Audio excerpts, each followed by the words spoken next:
Hello everyone and welcome to the Wolfszeit channel. Today with a very special topic, always special. A lot of new content is coming and a few changes. So on the 25th this month, the test servers will be open. So save the day to test out the new features, to give Starboard feedback if they are on a good road or not. And to start out, the first thing in this patch will be the voice chat improvement. And Starboard will upgrade that, and it will affect player voices in different ways. Stuff like if your head is underwater or if you are wearing a full-faced helmet that covers your mouth or not. And also sound improvements if there is a wall between you and the other person, that the sound is traveling around and that it's a more realistic sound of talking with each other, with a clear positioning in your surroundings. And Starboard is also saying there is maybe the possibility that they have to make a few sacrifices here and there for performance or stability, but in the core they really want to upgrade the voice chat system to a whole new level. And I think this is a great step because this is a good improvement on immersion and also on roleplay. And Starboard is also addressing the issue that the most used heavy armor style is the Mercenary Plate, and nearly everyone is using that, and there's a small percentage of players using other heavy armor types, and they want to utilize that there's more variety. And they will adjust the stats of the lesser used plate armor styles closer to each other, that making the choice of armor style more a cosmetic one and a preference rather than the stats. But hold on before you comment down below. There will be differences in the stats, and the key differences will be preserved. For example, the Draconigena Amatus will still have the highest piercing defense, but then the slashing will be adjusted. They want to increase the viability of the lesser used styles rather than nerf the best one. And this is a great idea because the people can use awesome looking armors, and I think this is great because when everyone is running around in Mercenary, then sometimes you think, okay, why are there so many armor styles when they are not utilized? But this is awesome because Starboard is also wide open for feedback regarding this one. So after the PTR next week, there will be a questionnaire with detailed questions about every one of these topics I mentioned here. But they are not only adjusting the armor, they are also introducing standing loss for killing pets. So it basically works when someone is killing an innocent person's pet and you're not in a wilderness zone and the owner has not assaulted you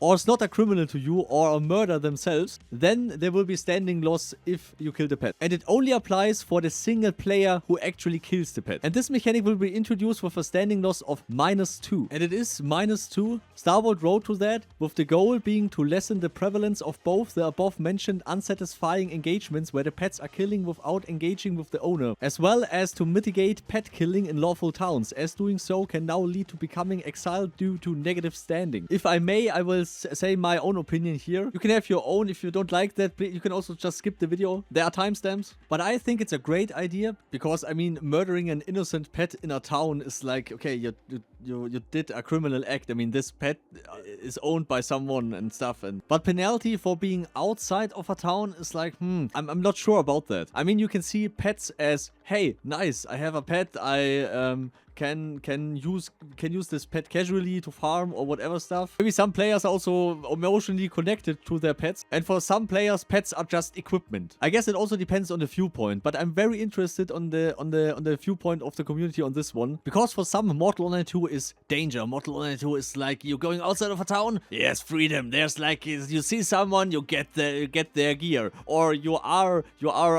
farming something and you are like, oh, I farmed here for a long time. If someone comes now, maybe should I go or should I farm a little bit more? I'm not sure. And then you're transporting, then the adrenaline kicks in, like, oh, hopefully no one sees me. Oh. And then someone ambushes you, but you still win the fight, and this is mortal moment. But it's also mortal moment when you die in that moment, because often you also die in that moment. But yeah, it's fun all the time. The adrenaline is there. And mortal works best that way. This is why I personally like danger in this game. Don't get me wrong, my view on this game is also very hardcore. I like the very hardcore aspects of the game. But I also like the casual view of the game, because the role-playing immersion side and social interaction with other people is more the role-playing immersion, casually playing the game side. And there's also the hardcore sweaty side. And we tested that because we have a small part of the guild that are also playing Rust on a hardcore sweaty server. And we used our Mortal Online 2 tactics and communication and positioning in grouping together, in communicating together, and we sweated harder than the hardcore sweaters, and we demolished them. And then we made party hard. You can play Mortal in many different ways, and it works perfectly. Now I'm realizing that I got off topic again. I'm sorry. What I wanted to say here is that the most Mortal Online 2 players that are here for longer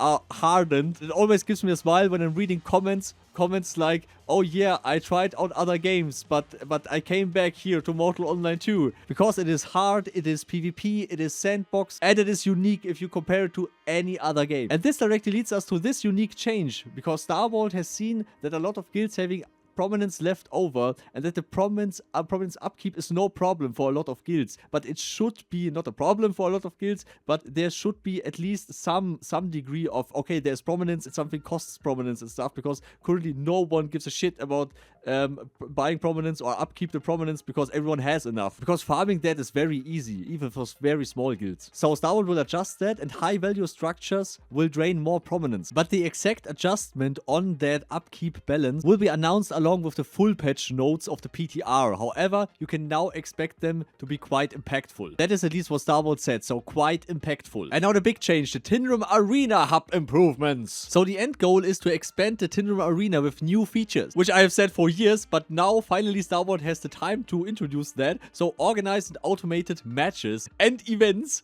of various types. Awesome. And Star Wars hopes that this make the arena or Tindrem more of a hub for player-hosted events or officially hosted events, and for PvP matches in the arena. There will also be banks and red priests inside the fighter quarters on either side of the arena, and there will be powerful sentry guards to keep everything lawful there. So murderers and negative standing players will be allowed to enter the arena, but if they turn grey while inside the arena, the sentries will defend the arena with deadly efficiency.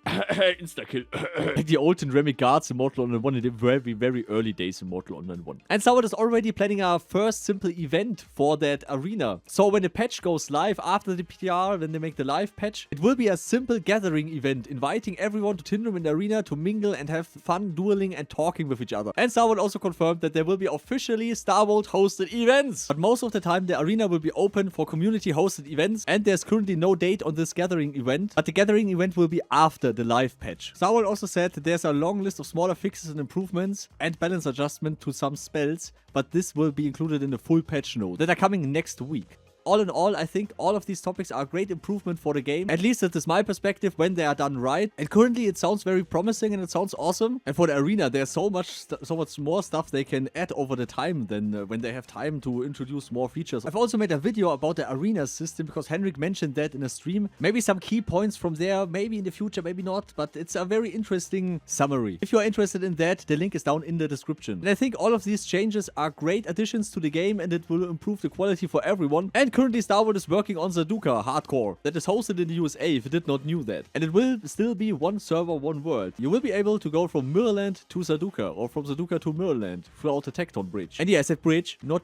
YouTube. So I wish you a great time in Mortal Online 2, have fun, and please leave a like and subscribe and share this video with your friends, would be so awesome. So special thanks to all of these supporters, of course. Carmel, Ronus, Ian, Skiba, Taurus, Diesel, Mr. Minerva, Mip, you, and all the others, of course. So yeah, never forget to make party hard, and see you all next time.